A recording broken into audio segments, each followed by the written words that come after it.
This ride takes us through Hyderabad, moving along the city roads during the ride.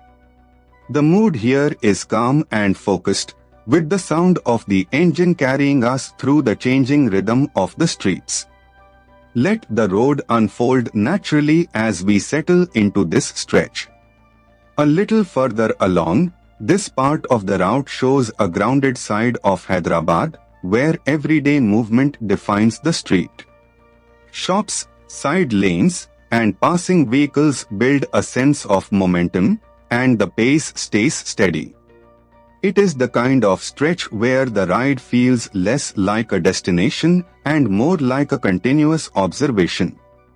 As the ride continues, here is something worth knowing about this part of Hyderabad. Fateh Rehban, the cannon at Golconda, was used in battles and is still on display inside the fort. That local detail adds depth to what might otherwise seem like a simple road, and it reminds you that every ride here passes through layers of history and routine. Coming into the next stretch, from the rider's perspective, this section is defined by spacing, timing, and attention. Traffic flows in its usual unpredictable pattern, so every opening on the road matters. The experience becomes less about speed and more about reading the street early, staying smooth, and keeping the ride controlled. Further down the route, as the route continues, the presence of history Mecca Masjid gives this stretch a stronger sense of place.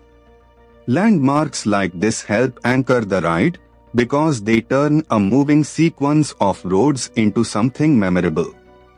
With the road opening ahead, the atmosphere here changes with the hour, and the weather adds its own character to the ride.